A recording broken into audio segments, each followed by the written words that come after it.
Balik lagi di Sambar Podcast, saling bertemu. Agak goyang dikit tapi oke, nggak apa-apa. Berbeda intonasi suara. Saling suara, tapi itulah saling mengisi.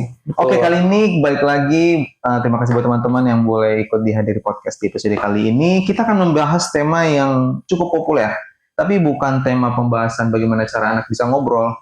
Karena kalau itu udah dibahas di video sebelumnya, mungkin bisa dicari di Sambar Podcast. Nanti lihat aja di list videonya, masih sedikit, jadi masih gampang lah nyari videonya. Oke, kita akan membahas sesuatu tema populer yang berkaitan dengan kertas, pensil, huruf, angka. Udah mulai ketebak? Ya, kita akan membahas tema tentang kegiatan menulis pada anak. Ini menarik juga ya, karena kan biasanya kalau orang tua bawa anaknya ke tempat terapi, fokus pertamanya itu dia ingin bisa bicara, dan ketika biasanya kalau udah masuk ke fase-fase yang mendekati sekolah gitu, atau prasekolah, biasanya nanti akan yang dituju ya itu ya menulis ya. Iya, dan sebelum masuk lebih dalam, mungkin aku akan menceritakan video yang aku tonton tentang orang tua yang mengajarkan kepada anak. Mudah-mudahan ini mewakili keresahan para teman-teman juga atau para orang tua guru yang mengajarkan anak kesulitannya seperti ini. Jadi ketika aku ngeliat di video itu, orang tua memang berusaha untuk menyiapkan meja dan kursi buat anaknya, kemudian anaknya dikasih selebaran kertas sama pensil, kemudian anak diminta untuk menulis angka kayak gitu. Terus ternyata anaknya nggak memegang pensilnya, kemudian dirasa orang tuanya anak itu nggak bisa, ya udah dibantu kasih garis putus-putus untuk anak itu boleh tebalin kayak gitu. Terus di video itu juga anak itu tetap nggak mau ngerjain kayak gitu. Akhirnya anak itu dipegangin sama pensil, udah mulai terlihat ekspresi wajah anak tuh kayak langsung cemberut-cemberut. Terus orang tua coba pegangin dan dibikin untuk menebalkan garis dengan cara bantuan dipegangin tangan anaknya. Semakin lama, semakin banyak angkanya, anak itu makin lama makin nangis dan teriakannya makin kencang. Yang tentu saja orang tua yang sebenarnya harapannya, kamu udah aku ajarin, kenapa kamu jadi berontak kayak gitu. Yang akhirnya membuat orang tuanya juga ikut frustasi, sehingga akhirnya anaknya berteriak kencang, terus orang tuanya juga semakin marah kayak gitu, yang akhirnya terjadilah ledakan emosi kayak gitu. Nah, dari kalian berdua melihat kasus seperti ini, apa sih yang menjadi perhatian kalian kira-kira kalau melihat seperti itu? Jadi memang ketika mengajarkan anak untuk menulis, memang yang bisa kita perhatikan itu bukan hanya teknik menulisnya aja gitu. Jadi ketika menulis itu ada kesabarannya, ada kreativitasnya juga, ada sensorik juga bermain peran di situ, ada motorik juga bermain peran di situ. Jadi kalau didengar dari cerita Om Rio yang orang tuanya dia hanya fokus kepada tekniknya aja, dan dia frustasi, gak wajar anak akan menjadi meledak. Jadi mungkin aja ada faktor-faktor lain tuh yang nggak dia perhatikan gitu, karena dengar dari cerita Om Rio, dia hanya memperhatikan tekniknya aja gitu, nggak di garis-garis dan kasih huruf kayak gitu. Memang sebenarnya ada hal apa yang bisa dikulik selain teknik garis putus-putus, atau ada hal apa lagi sih yang sebenarnya perlu diketahui orang tua sebenarnya? Ya, jadi ketika kita ingin mengembangkan si anak itu, pastikan selalu basic-basic yang besar-besarnya itu udah dikuasai bagi anak gitu. Ibarat kayak mobil, biar dia bisa berjalan, pasti ada main engine-nya, ada engine utamanya dulu nih dibenerin kayak gitu, baru bagian-bagian lain-lainnya gitu. Jadi dari yang besar dulu ke yang kecil-kecil, kita harus perhatikan dulu nih yang part-part yang besarnya itu, kayak part-part sensoriknya, misalkan dia itu enggak, kan kalau misalkan menggenggam pensil kan dia harus yang agak keras ya, dan itu kan membuat di sini tangan itu nggak nyaman. Nah, salah satunya kita harus kembangkan sensorik itu karena itu kalau misalkan dia megang pensil secara sensorik aja nggak nyaman, otomatis dia nulis juga nggak nyaman juga.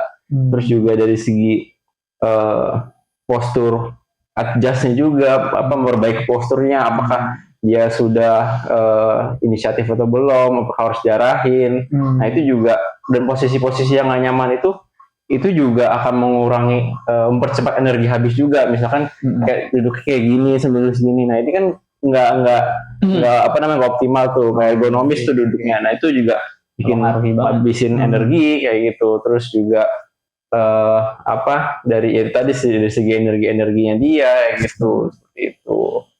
Kalau dari Lutfi ada mau nambahin atau gimana? Iya, sebenarnya memang salah satu faktor yang paling mendasar itu ya tadi ya, sensori motor tuh paling penting banget berperan di kemampuan menulis. Makanya menurutku menulis itu sama kayak kita mau ngomongin kemampuan anak berbicara, karena kalau ditarik ulur lagi ke masa kecil tuh panjang banget prosesnya.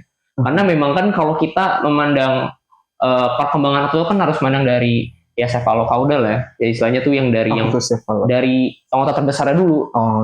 Jadi otot yang terbesarnya itu tuh nanti ya tadi yang Mafi bilang mengerucut gitu sampai ke yang titik-titik kecilnya gitu loh. Makanya kan dari kecil kita kan udah diajarin merangkak ya, itu kan penguatan otot besar kita tuh ya, kayak bahu, terus perut, terus juga kayak leher segala macam gitu ya. Nantinya tuh hal-hal itu tuh nantinya yang tadi melatar belakangi kemampuan postur anak ya, biar posturnya tuh bisa lebih posisi yang optimalnya dia gitu untuk menulis, untuk beraktivitas gitu ya. Nanti kalau posturnya udah bagus, nantinya pengembangan tangannya pasti akan mengikuti juga gitu, seiring dengan nantinya makin banyak istilahnya tuh keterampilan yang dia lakukan gitu, seiring bermain nantinya gitu. Nah, sensori tadi juga berperan banget gitu nantinya untuk pengembangannya tadi, sisi kenyamanan dia menulis ya, dia memegang pensil tuh beberapa nyamannya, terus juga dari segi visualnya dia gitu, memperhatikan penyamaan yang tadi, misalkan yang Om Rio bilang diajarin dibikin garis-garis, itu kan juga membutuhkan kemampuan visual kan untuk melihat seberapa presisinya kah nanti tangan tuh diletakkan ngikutin garis itu gitu loh. Jadi memang akar akan panjang gitu sampai akhir anak bisa menulis sendiri, itu nantinya akan berkaitan banget dengan sensori yang udah di tingkat akhir tuh praksis. Jadi dia udah mulai bisa merencanakan, mengingat apa yang udah pernah dia tulis atau dia buat gitu ya, nanti dia reka ulang, dia buat ya seperti itu.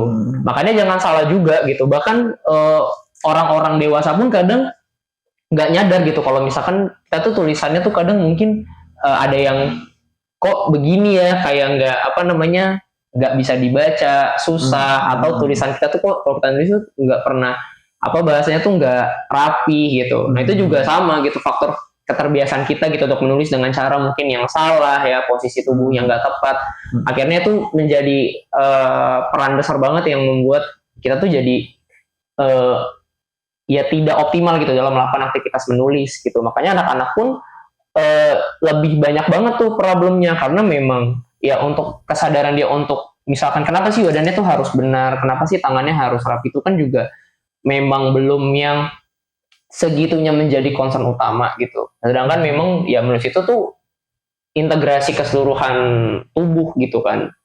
Makanya nggak bisa dianggap yang hanya memperbaiki dari segi teknis, karena memang dasarnya yang dibutuhkan itu adalah kemampuan dia untuk ya tadi ya menggenggam, mengarahkan, terus menggerakkan otot dan sendinya untuk membuat artikulasi gerak yang sempurna mengikuti huruf atau angka sih, kayak gitu. Jadi kalau misalkan secara praktisnya buat orang tua berarti kan harusnya lebih tahu bahwa jadi lebih paham ya, maksudnya keterampilan menulis itu adalah sesuatu yang harus ada banyak faktor yang perlu dikuasai sama anak. Jadi kayak tadi faktor kemampuan otot besar. Jadi kalau dari sisimu cara melatih kemampuan otot-otot yang besar itu sehingga nanti baru pelan-pelan ke otot yang lebih kecil. Oke, jadi yang pasti sih tetap kembali lagi ya dengan banyak bermain pasti ya di playground, ya misalkan ya main berbanyak kayak aktivitas kayak memanjat, terus juga merangkak, atau kalau misalkan di rumah lebih banyakin juga tuh pembiasaan kalau misalkan kayak lagi bahasa kasar tuh lagi ya mindahin misalkan dari hal kecil aja, mindahin mainan, ngerapihin gitu kan, ngangkat ya, itu kan juga nanti saya langsung ngastimulasi tuh pengamatan otot dasar yang besarnya gitu ya. Nantinya mengerucut ke hal kecil gitu ya biasain juga misalkan dikit-dikit kayak ajarin misalkan ya kalau lagi waktu senggang, lagi weekend misalkan ajak kayak ya ngelap kaca, terus ajak juga kayak misalkan lagi nyuci, ajak juga nggak apa-apa, ajak peras juga gitu, ajak jemur, jadi biar dapat tuh integrasinya semua gitu, biar nggak hanya ngelatih satu aspek aja sih. Memang yang dibutuhin itu keterlibatan yang besar sampai kecil sih, seperti itu. Nah nantinya tuh pengembangan pada keterampilan jari-jari itu nantinya bisa dikembangin dengan permainan-permainan yang lebih sederhana ya, misalnya kayak ya tadi memeras terus meremas kayak gitu ya, terus juga kayak menyusun, misalkan nyusun balok. Jadi biar nanti integrasi si jarinya ini bisa lebih dapetin banyak eksplorasi pengalaman gerak gitu. Biar nantinya fleksibilitas ini tuh bisa lebih matang gitu. Oke. Jadi kegiatan sehari-hari yang seperti meremas itu atau memeras baju itu terus menggenggam itu ada pengaruhnya buat kegiatan menulis ya? Ada, sangat ada sekali. Karena memang terkadang kan yang kita lihat itu yang mungkin ya di tempat-tempat terapi tuh kayak permainannya tuh cuma sekedar kayak main nyusun balok, nyusun Lego ya kan kayak gitu. Karena ya sebenarnya kalau kita mau gimana sih penerapan di rumah ya sebenarnya tinggal sesuaikan aja. Kalau misalkan ditanya emang apa sih yang perlu dilakukan ya samain aja. Kalau misalkan gerakannya misalkan contoh ya kita mau latih dia nyusun kan berarti kita mau ngajarin dia gerakan menggenggam dengan pola spherical ya kayak gini misalkan gitu ya. Terus jadi kayak nyusun terus nanti tuh ngelatih apa aja gitu. Si bahu, siku segala macamnya. Kalau di rumah misalkan seperti apa, misalkan kayak ajarin dia juga kayak menuang kayak gitu. Terus juga aktivitas apa sih bahasanya ya? Istilahnya seperti itulah. Jadi pengembangan itu bisa juga disesuaikan. Jadi memang nggak ada apa ya bahasanya nggak ada acuan khusus banget maksudnya harus menggunakan apa karena memang seharusnya normalnya kemampuan ini tuh nantinya akan terstimulasi secara mandiri ya seiring tadi banyaknya pengalaman anak bermain terus juga mendapatkan aktivitas di rumah. Makanya dalam arti di sini keterlibatan anak itu juga ya sedikit-sedikit memang harus udah juga dicoba buat di-adjust juga ke anak, coba buat ajak ya kayak tadi ya misalkan menyiram, misalkan kayak juga ya menjemur, mencuci, ya yang kecil-kecil aja mengelap gitu. Jadi biar nanti bisa juga dapetin sedikit-sedikit tuh stimulasi ke arah tersebut. Kalau dari Afi sendiri kan tadi bilang perlu ada bagian-bagian kecil yang kayak mesin maksudnya yang perlu diperlengkapi dulu. Nah, yang sering kali kan ya itu sebenarnya nggak kebayang sama orang tua atau orang dewasa pada umumnya adalah itu kan gerakannya beda. Kenapa bisa pengaruh ke menulis? Gerakannya kan menulis itu kan yang megang pensil, menaruh barang itu kan gerakannya nggak spesifik megang benda kecil kayak gitu tuh gimana? Ya, jadi pertama sebenarnya kalau untuk biar anak bisa menulis itu sebenarnya aspek-aspeknya itu cukup banyak sekali ya. Gitu. Jadi ada aspek-aspek dari motorik kasar, motorik halus, sensorik juga, terus juga persepsi gitu. Nah, kayak contohnya tuh kayak persepsi gitu. Oh, di motorik dulu deh. Di motorik itu kan ada koordinasi mata tangan gitu. Jadi supaya biar dia bisa menuliskan dia harus sesuai tuh dengan tangannya dia sama matanya dia. Terus juga dari segi persepsi juga ada persepsi dia dalam tengah tubuh, persepsi dia dalam laterality atau sisi samping tubuh, kanan kiri seperti itu. Dan dan ada juga tuh kayak persepsi memegang benda tanpa melihat seperti itu. Nah, itu juga masuk ke aspek persepsi yang masuk ke aspek yang membantu dia tuh menulis gitu. Nah, kenapa hal tersebut itu kan aktivitasnya berbeda gitu, tapi kenapa harus tetap dikerjakan? Pertama, sebenarnya nggak beda gitu. Sebenarnya ketika kita menulis ini, secara nggak langsung hal-hal itu tergunakan sedikit. Kayak misalkan kayak meremas gitu kan. Nah, sebenarnya ketika menulis kan kita ada gerakan meremas si pensilnya. Gitu. Terus ketika kita melatih persepsi sisi kiri, sisi kanan, sisi tengah tubuh, misalkan kita latih nih persepsi midline sama laterality-nya dengan misalkan main bola dengan satu kaki doang, atau itu untuk ngelatih laterality, atau misalkan kita suruh dia naik benda. Nah, itu kan persepsi tengah tubuh, walaupun aktivitasnya kayak narik tengah tubuh doang, itu juga mempengaruhi tuh ke dia menulis. Karena ketika menulis kan kita harus mungkin rata kiri, rata kanan, mungkin tengah ketika ingin nulis judul misalnya kayak gitu. Jadi Kalau dibilang nggak sama, sebenarnya sama gitu. Kalau kita ngelihat secara detail lagi gitu, jadi kelihatannya tipis-tipis banget gitu bisa samanya gitu. Oh, jadi kegiatan itu memang sebenarnya kalau mau disadari lebih lagi sebenarnya ya sama bagian dari keterampilan menulis itu yang penggunaan jari itu ya. Jadi memang kita apa namanya? Jadi ketika kita ingin mengembangkan menulisnya si anak, apa namanya? Kenapa kelihatannya itu sulit gitu untuk apa namanya? Kita ajarin langsung nulis gitu tanpa kita kembangin yang hal-hal lain itu, yang hal-hal yang besar-besar itu. Karena kita bayangin aja, kita disuruh untuk ngelatih semua aspek-aspek yang tadi itu sekaligus jadi satu jebret gitu. Makanya kenapa anak itu berat banget tuh buat nulis gitu, karena dia misalkan ngeremas aja dia nggak bisa misalnya, atau misalkan dia gelantungan untuk nahan tubuhnya dia aja 1 detik aja misalnya nggak bisa gitu, atau mungkin dia kayak menarik sesuatu atau memanjat sesuatu tuh tengahnya belum dapat. Nah ini kita kayak itu tadi ya dari video yang Om Rio kasih gitu, dia langsung disuruh nulis, disuruh langsung diem, disuruh langsung tegap, jadilah boom, frustasi karena banyak sekali gitu, harus dipenuhi kayak gitu. Oke, jadi ini jadi ketika misalkan anak kesulitan dan sampai akhirnya nangis dan akhirnya mungkin sampai kayak marah-marah ketika diajak menulis, ada baiknya idealnya kita nggak perlu dipaksa untuk terus menulis ya, maksudnya memang pasti tujuannya baik kayak ayo dong bisa dong kan pasti ada, karena nggak punya pengalaman pengetahuan seperti itu pasti kan ayo dong bisa dong, tapi setidaknya ini kita jadi kayak disadarkan kembali bahwa mereka melakukannya bukan karena nggak mau tapi emang karena nggak bisa ya kayak gitu ya. Oke.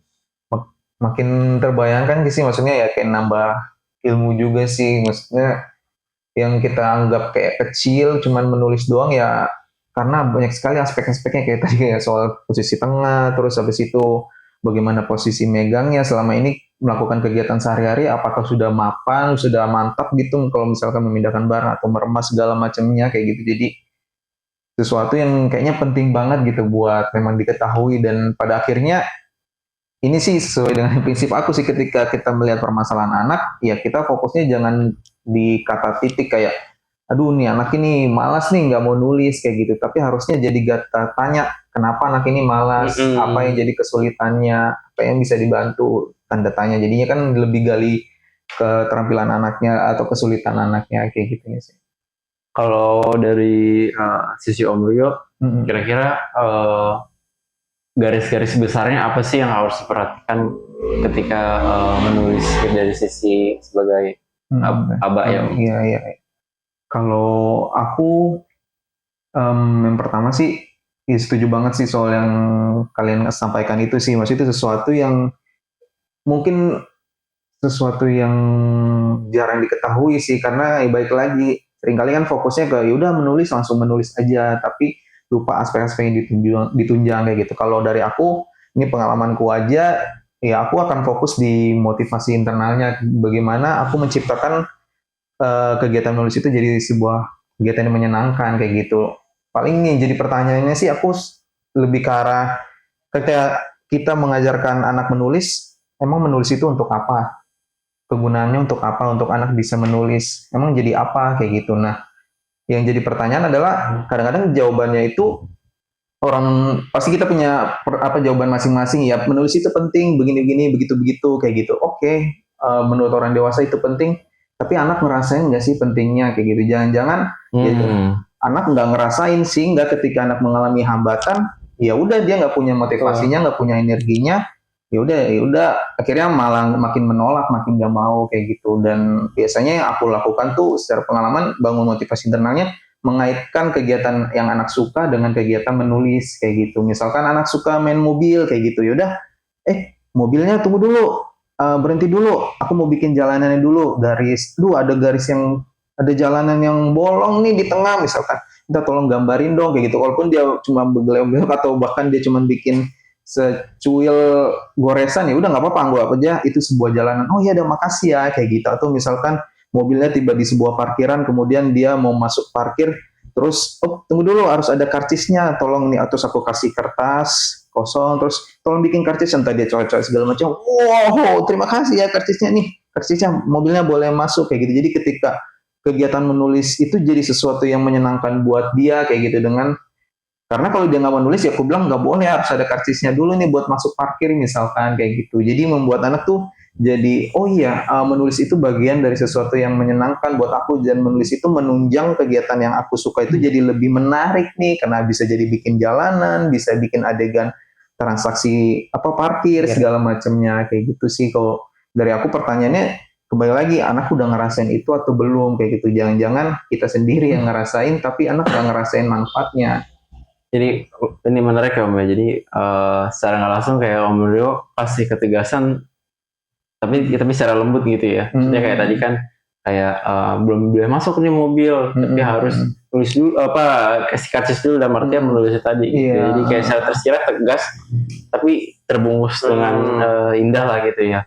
Dan menurutku ada menarik juga sih yang soal memang anak harus merasa hal tersebut penting dulu, baru bisa kita kasih ya, karena anak tuh belum paham ya Om ya, bahwa pentingnya lulus sekolah tuh apa, pentingnya bisa menyelesaikan tugas tuh apa, pentingnya nanti lulus sekolah terus bekerja tuh apa. Mereka belum, targetnya belum nyampe situ ya Om ya. Jadi memang targetnya kita sesuaikan, kita bikin penting ke hal-hal yang menurut dia menyenangkan dulu ya. Dan menurutku ini emang sangat menurutku memang ini sangat krusial banget, sangat penting banget sih untuk dipahami oleh orang-orang tua atau orang-orang dewasa lain yang ingin mengajarkan anak ya, bahwa memang kita harus bikin anak itu penting dulu. Dan ketika dia udah ngerasa paham tuh otomatis dia secara nggak langsung dia akan mencari cara sendiri ya untuk mengembangkan aspek-aspek menulis yang lainnya gitu ya Om ya. Dan jadi lebih mudah buat kita ngajarinya karena dia memang pingin kayak gitu. Terus ada kesulitan, nah apalagi kayak kalian tahu tekniknya,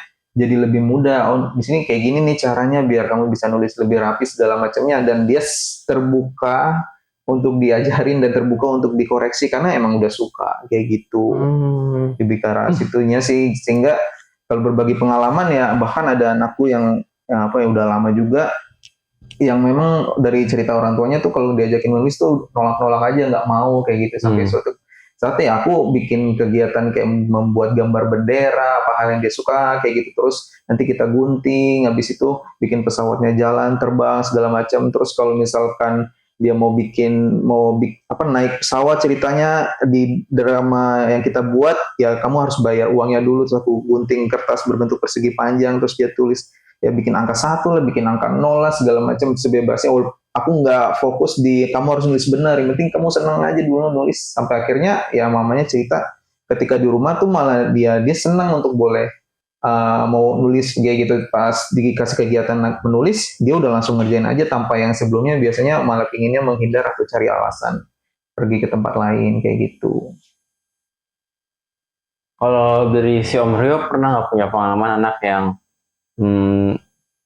ketika dia di ruangan gitu dia nggak mau menulis gitu? Maksudnya bisa nggak mau menulis sama sekali kayak gitu. Nah itu kalau dari Om Rio gimana Om? Wah, aku harus ingat-ingat dulu. Kalau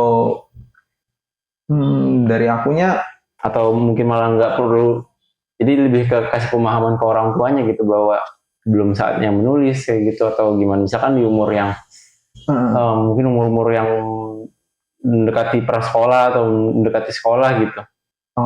Biasanya aku fokus kalau emang dia menolak, biasanya aku ini sih berarti ada sesuatu yang salah. Ketika misalkan aku memberikan tugas yang soal menulis itu, biasanya ya aku pending tugas menulisnya, kemudian aku lihat lagi dia minatnya lagi suka ngapain, misalkan ya suka memasak misalkan, ya udah aku bikin lagi nanti kegiatan menulis itu bisa jadi lebih menyenangkan. Kayak misalkan aku gambarin apinya di kompornya, kayak gitu. Terus habis itu ceritanya dia mau butuh bahan belanja yang lain kayak gitu, tolong bayar uangnya dulu. Kalau emang dia nggak mau ikutin angka 10, baik lagi aku harus turunin lagi, yaudah tolong tulis apa aja di sini, nanti aku anggap itu uang kayak gitu, tadi dia coret atau apa, oh terima kasih, udah ini aku kasih bahan belanjaan bahan makanan yang ingin kamu gunakan untuk memasak, silakan kayak gitu. Jadi itu sih, kebayang nggak sih maksudnya? Jadi kayak ngurangin, pertama ya nunda dulu berarti belum pas,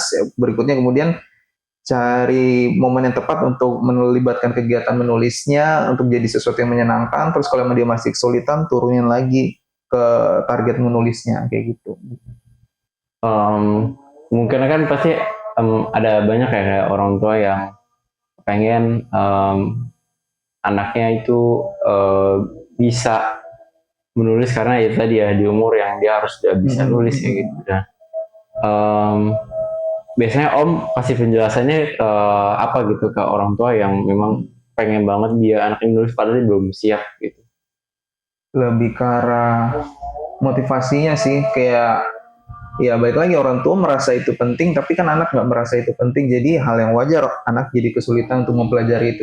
Bayangkan kalau misalkan orang tua, mama atau papa, aku kasih buku, udah nih tolong baca kayak gitu tanpa ada embel-embel, mungkin ya apa sih, malah nggak mau. Betul. Ini kan, tapi ternyata misalkan orang tua itu adalah seorang yang bisnis berjualan kayak gitu, so aku bilang ini buku bagus untuk bisa marketingnya bisa jadi lebih luas, bagaimana bisa menarik konsumen supaya mau lebih membeli barang kita lagi, supaya tertarik kembali membeli lagi. Mungkin nggak akan dibaca, tapi ada keinginan motivasi yang lebih tinggi untuk mau membaca itu gitu, karena itu sesuatu yang sudah dibutuhkan. Nah, yang jadi PR, anak udah ngerasain itu atau belum kayak gitu. Jangan-jangan ya kitanya aja yang orang dewasanya yang mungkin agak terlalu tinggi egonya sehingga kita nggak penting, terus anak jadi harus bisa merasakan itu penting kayak gitu. Oke, ya. Paling lebih ke arah situnya. Mungkin kalau aku jadi pertanyaan kayak sebenarnya kasus anakku juga sih, sebenarnya anakku juga ya. Kayak ketika menulis dia menggunakan tangan kanan. Terus ketika seberapa saat kemudian dia menulis lagi tangan kiri dan agak cukup lama kayak gitu. Habis itu bikin kanan kiri. Sebenarnya mungkin ke Lutfi ya, maksudnya dari sisimu sendiri ketika anak belum menentukan dia dominan di kalangan kanan atau tangan kiri, sebaiknya seperti apa ya? Sorry deh Om, inisial siapa sih Om? Apa? Inisialnya apa? G bukan? Iya, G bukan? Hah? Nggak, inisial G bukan? Bukan, sebelum B. Hari apa? Ya hari ini. Oh, yang barusan aku main sama dia. Tadi pagi kayaknya. Oh, Om tadi pagi atau aku yang tadi pagi? Dirimu yang tadi pagi. Tadi pagi. Siapa tuh yang suka kendaraan? Oh, oke. Oke deh. Iya. Maaf ini pribadi, gue nggak tahu. Aku gambar gitu maksudnya. Iya, siap. Dia suka kendaraan. Oke. Jadi sebenarnya tadi kan Om Abi sebenarnya udah nyinggung tuh ya masalah laterality ya. Jadi kalau di komponen motorik itu ada tuh namanya laterality. Jadi laterality itu kemampuan anak tuh untuk bisa ngefungsiin salah satu sisi tubuh gitu secara optimal dalam aktivitas ya. Jadi memang biasanya saya bertanya juga orang tua gitu. Jadi kan kayak kita dari kecil tuh diajarin kan nilai-nilai kayak kenapa sih kita harus pakai tangan kanan untuk ini, kenapa tangan kiri kayak. Jadi itu sebenarnya jadi poin penting gitu. Nilai-nilai itu sebenarnya yang secara nggak langsung tuh terstimulasi ke diriku sendiri kayak dari kecil kayak udah diajarin, dibiasain pakai tangan kanan untuk ini. Jadi sebenarnya kalau tanya korelasinya itu apa dengan yang tadi gitu ya, kenapa seperti itu, sebenarnya lebih kitanya tuh yang lebih harus bisa istilahnya tuh membiasakan anak itu, memberikan kayak part-part tertentu yang tangan kanan tuh digunakannya untuk saat apa gitu. Jadi kan memang kondisinya anak ini kan belum benar-benar memahami gitu ya secara nilai kenapa memang kanan ini untuk ini, kiri untuk B gitu ya. Jadi makanya kita harus bisa ngelihat juga tuh mana nih sisi yang paling dominan dari anak. Jadi misalkan udah kelihatan, misalkan nanti dari Om Rio megang anak tersebut gitu ya.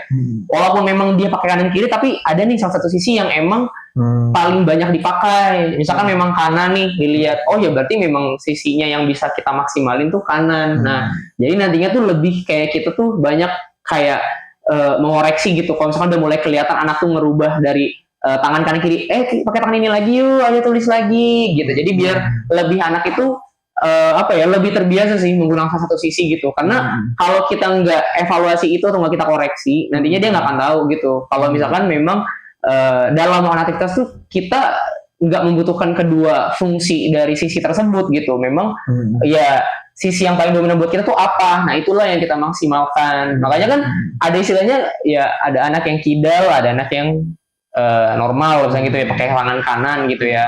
Ya sebenarnya basicnya dari perspektif aja gitu. Mungkin dari kecil anak tersebut udah dibiasakan atau udah terbiasa main atau dengan pola ya tangan kiri. Terus kita juga ya kan kita memang nggak tahu ya orang tua tuh kan memang kan nggak tahu gitu. Misalkan memang kalau kanan kiri ini sebenarnya sisi yang bukan yang dalam arti tuh yang udah terbentuk dari kecil gitu. Aku nggak tahu apa ya istilahnya udah terbawa gitu secara genetik gitu ya. Karena memang basicnya kita pun masih bisa membuat keterampilan menggunakan tangan kiri, kanan kiri. Cuman kan memang pada hakikatnya yang nantinya akan berperan penting kan salah satu sisi. Makanya jawabannya adalah ya lebih membiasakan sih anak tersebut untuk menggunakan sisi yang memang kelihatannya memang paling baik gitu dia gunakan. Kayak gitu. Oke.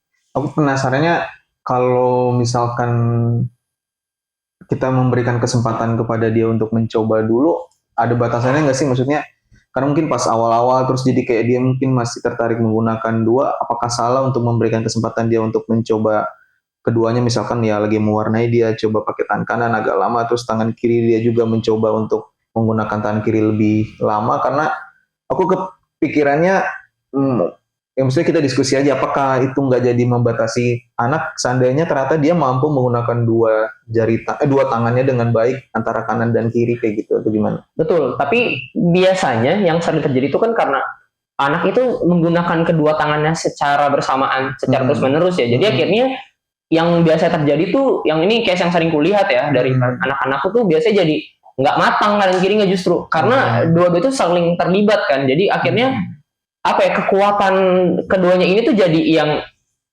saling kayak apa ya bukan bertolak belakang tapi jadi yang bukan mengisi jadi makin kayak ya udah gitu asal-asalnya jadi akhirnya tuh pemaksimalan yang seharusnya dia terbentuk misalkan di tangan kanan gitu ya itu jadi enggak karena dua-duanya tuh bisa bergerak kan jadi akhirnya stimulasinya tuh nggak dapet sih kayak gitu makanya ya intinya sih kalau ditanya boleh atau enggak ya boleh aja sih kalau dalam konteks bermain ya tapi kalau udah misalkan masuk ke ranahnya ke pembelajaran akademik, bisa kayak tadi menulis atau belajar yang something memang ada targetnya capai, yaitu kan ya evaluasinya dari segi seberapa bagus tulisannya, seberapa presisi, otomatis kan yang dibutuhin salah satu sisi ini nih yang maksimal dari si anak tersebut kan. Nah makanya kalau ini dariku sendiri biasanya aku bukan membatasi tapi lebih yang ya itu jadi kayak bagian regulasinya dia ya silakan kalau itu sebagai bagian untuk dia melepas stres selama bermain ya silakan cuman kalau udah selesai kita balik lagi ke konteks pembelajaran yang serius misalkan ya serius ya apa istilahnya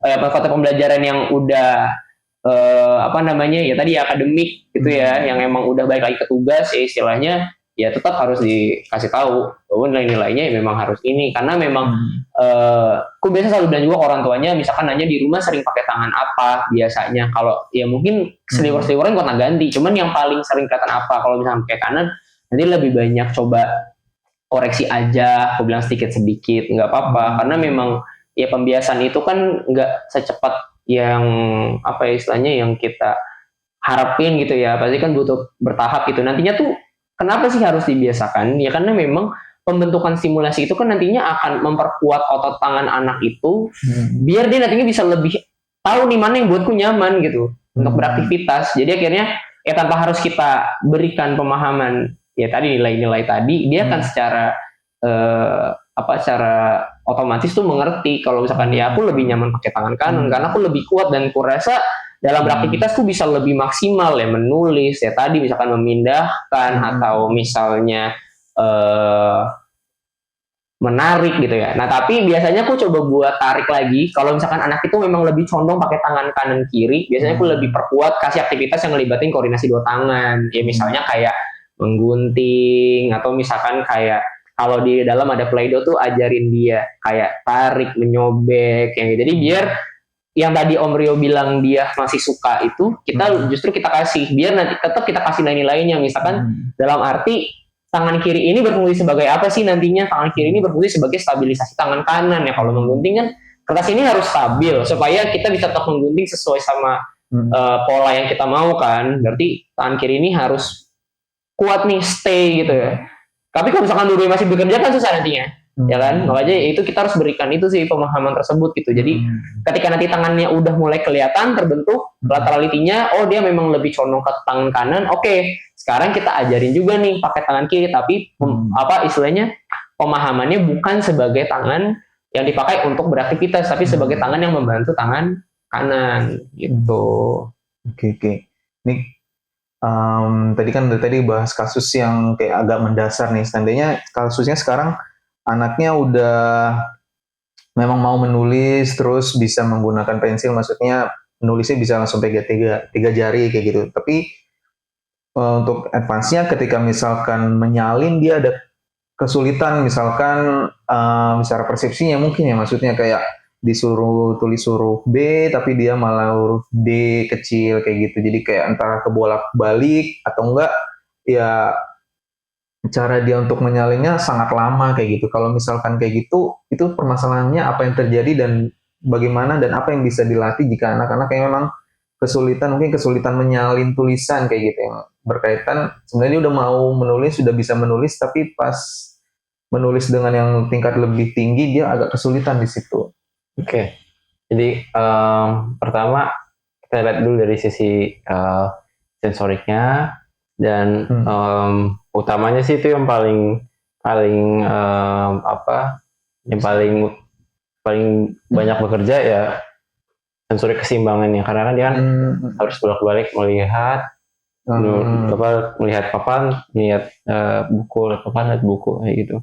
Dan kedua dari segi sensor geraknya juga kan menekan pensil seperti itu. Nah hal tersebut tuh harus dikembangkan dulu, karena ketika dia energi habis ya udah biasanya dia akan sulit tuh untuk menyalin seperti itu. Dan habis itu yang bisa kita kembangkan juga ya koordinasi dia, koordinasi mata tangan itu tadi, dan koordinasi ke fokus juga tuh ke mata, ke papan tulisnya gitu. Terus juga yang kita bisa kembangkan juga adalah bagaimana dia mengimitasikan suatu hal kayak gitu. Jadi kita bisa ke hal yang itu tadi, kita bisa latih ke hal yang memang hanya mengimitasi aja, atau hal yang hanya mengembangkan suatu aspek aja, kayak misalnya ya kita main susun balok gitu, kita bikin gedung, nanti anak harus mengimitasi gedung tersebut kayak gitu. Salah satu cara untuk ngembangin sih imitasinya dia seperti itu. Oke. Itu kalau yang bagian bagaimana melihat posisi membuat bangunan yang mirip itu, konsepnya hampir sama, membantu untuk bagaimana dia membuat tulisan yang sama ya. Untuk mengimitasi yang dari papan tulis ke yang ke buku gitu. Oke. Itu ya. Jadi sebuah pembelajaran sebenarnya aku masih setuju, misalnya jadi kayak lebih ringan, tapi sebenarnya tujuannya sama, membantu itu ya. Oke. Sebenarnya kalau mau belajar kayak gitu orang tua harus apa ya? Oke gitu. Maksudnya ternyata seluas itu untuk bisa mencapai sebuah keterampilan. Sebenarnya kalau sebagai jadi orang tua, ketika sudah menyadari itu, langkah yang baik yang bisa dilakukan seperti apa ya kalau untuk kegiatan ini? Ya, yang utamanya sih sebaiknya memang langsung konsultasi ke dokter ya, atau kalaupun misalkan emang pengen belajar di rumah, ya bisa sih kita mempelajari gitu hal apa yang bisa kita terapkan ke si anak. Cuman ya balik lagi itu ya, bahwa kan hal-hal kayak gini tuh harus detail banget, harus spesifik banget kayak gitu. Jadi ibaratnya kayak kasarnya kayak kita bisa belajar untuk bikin martabak sendiri. Iya. Tapi mungkin nggak akan seenak martabaknya abang-abang gitu. Jadi mungkin ya kita bisa belajar sendiri, cuman kadang nggak sedetail yang memang mungkin yang ahlinya yang seperti itu, yang udah profesional, udah detail lah melihat si perkembangan anak kayak gitu. Dan ngomongin soal detail, sebenarnya itu harapanku juga, mungkin jadi harapan kita juga, bahwa pengembangan Sambar Podcast ini bisa jadi sebuah aktivitas kayak entah membuka kelas gitu, kita belajar sharing materi bersama kayak gitu, dimana ya harapannya sih apa yang kita pengetahuan yang kami miliki itu bisa tersebar lebih luas lah, sehingga kan tujuan akhirnya adalah ya anak bisa merasa lebih nyaman lagi, bisa lebih mantap lagi soal belajar kayak gitu ya. Mudah-mudahan aja sih kita memang bisa ke arah sana kayak gitu, jadi kayak Amin. kelas-kelas kecil seperti itu kayak gitu. Mungkin dari aku udah oke, atau sebenarnya ada hal apa lagi yang kira-kira bisa dikulik soal kegiatan menulis, atau mau ada sharing pengalaman? Apa ya? Jadi intinya sih sebenarnya udah rampung banget tadi, udah detail banget ya. Yang paling penting sih intinya memang menulis itu tuh lumayan kompleks banget gitu ya. Jadi nggak bisa serta merta kita salahkan ya tadi di kesalahan teknik atau cara pengajaran kita juga gitu. Padahal memang istilahnya yang tadi disebutin bahwa ya kita harus memperkuat dulu ya sistem atau organ tubuh kita, yaitu untuk pengembangan pengarahan pembelajaran supaya dia bisa menulis lebih matang gitu ya. Karena yang tadi aku bilang, bahkan kita pun terkadang orang dewasa pun tulisannya kan masih suka ya nggak kebaca, atau itu juga kalau ditarik lagi mungkin bukannya kita kurang, cuman terkadang kita terlalu nyaman dengan cara kita ya. Kadang kan orang punya teknik nulisnya berbeda-beda ya, ada yang begini, ada yang seperti itu. Jadi ya semuanya itu akan sangat mempengaruhi gitu. Bahkan kan kalau ada tuh tes psikologi kalau nggak salah ya, mungkin Om Rio lebih ngerti ya, yang kayak bahkan untuk menggambarkan kepribadian aja tuh bisa dilihat dari segi tekanan tulisan ya kan, terus seberapa luruskah gambarnya atau apa, itu semua tuh ya sama gitu, bahwa ya apa ya, aspek yang tadi kita sebutin dari segi mungkin sensori motor, terus dari segi teknik, cuman bisa jadi juga yang membuat itu tadi tekanan anak juga mempengaruhi sekali ya, untuk anak tuh bisa menulis dengan baik gitu. Makanya memang kalau yang ku perhatikan, memang yang ku pelajari banget ya dari Santor Podcast ini, bahwa memang intinya kayak motivasi itu sangat-sangat mempengaruhi sekali ya Om Rio. Maksudnya kita pun kayak gini, kalau kita nggak punya motivasi buat ngomong pun kayaknya harus nggak dibahas. Iya, ngapain banget gitu ya. Kalau kita bikin kayaknya nggak semua orang bakal tahu, nggak nyari tahu gitu mungkin ya, karena mungkin biasanya ya tulis itu kan bukan tabu sih, tapi lebih yang kayaknya tuh nggak se-urgent sekali kalau kita bahas misalkan kayak berbicara ya, atau something yang lain gitu ya maksudnya.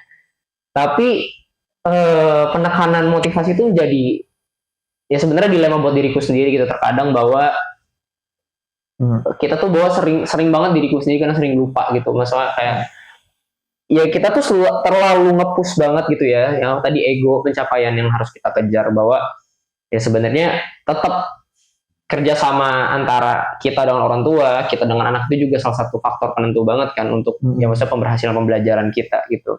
Makanya ya sebenarnya yang tadi disebut sama Wafi itu lebih, maksudnya lebih detail banget gitu ya, disebutin bagian-bagiannya gitu.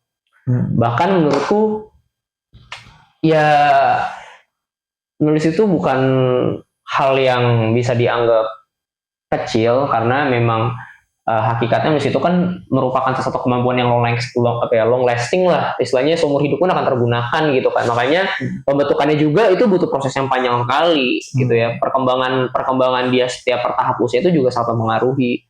Jadi mohon diperhatikan banget maksudnya ya. Jadi jangan diterlewatkan lah istilahnya gitu. Makanya ini juga mungkin teman-teman juga tahu kali ya. Sekarang bahkan kemarin tuh ada berita yang menjelaskan bahwa anak-anak sekarang bahkan ada yang belum bisa baca di usia-usia SMA ya, bahkan ada yang kemampuan menulisnya juga bahkan nggak jelas, nggak terbaca. Itu semua kan yang juga apa ya, aku nggak nyalahin nih, cuman ada beberapa faktor juga nih selain itu ya. Jadi yang tadi mungkin iya kemampuan anak ini memang belum matang, tapi terkadang juga ada dari segi sistemnya yang membuat anak itu tuh jadi yang enggak termotivasi untuk mau memperbaiki kesalahannya gitu. Gitu sih. Jadi ya rumit, pusing. Ini kita masuk ke kata penutup.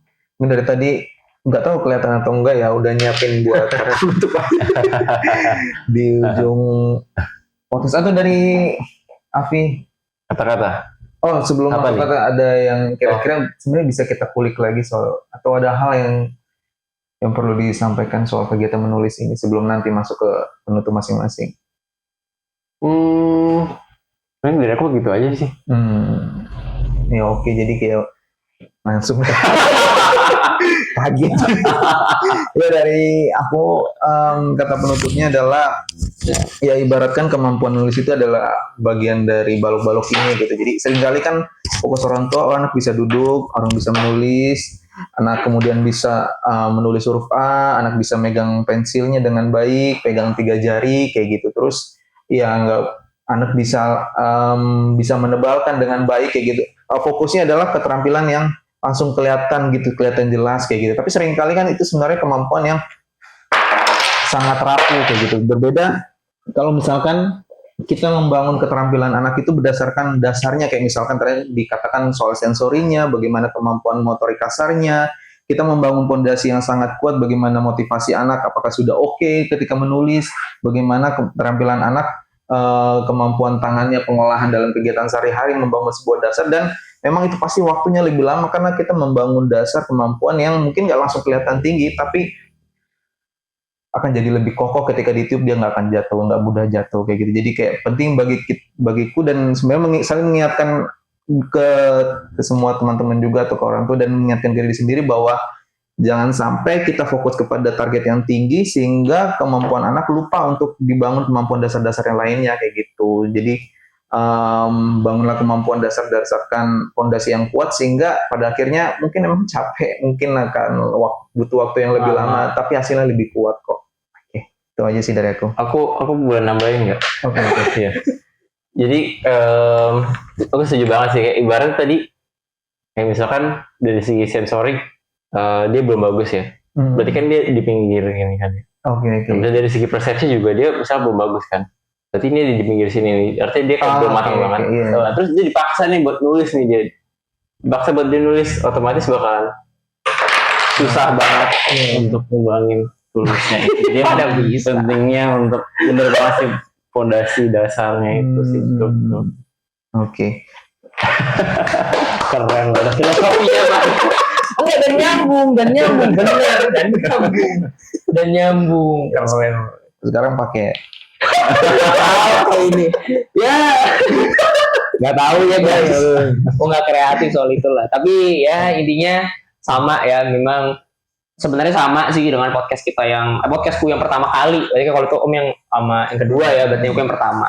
Memang fondasi itu memang harus diperhatikan banget nih dari kecil. Jadi makanya tuh jangan pernah lengah sedikit atau jangan pernah bosan buat terus main sama anak, jangan pernah bosan ngasih kesempatan anak buat nyoba sesuatu yang baru, karena fondasi ini tuh nggak bisa dibangun sendiri, karena memang kita sebagai parents, kita tuh yang tadi yang Om Rio naruh tuh kita nih, ya anak tuh tinggal sebagai wadah kosong itu gitu. Kita harus bisa memberikan banyak istilahnya eksplorasi dan pengalaman itu, biar nantinya tuh ya makin lama-lama ya sedikit demi sedikit tuh semua yang kosong itu bisa terisi kan. Nah ya ketika sudah terisi, anak sudah terbentuk nantinya, ya anak itu akan bisa memunculkan kotak-kotak baru di masa depan gitu kan. Dan ya nantinya tuh kelompok tuh bukan hanya bisa bermanfaat untuk dirinya sendiri, tapi bisa bermanfaat juga untuk orang lain.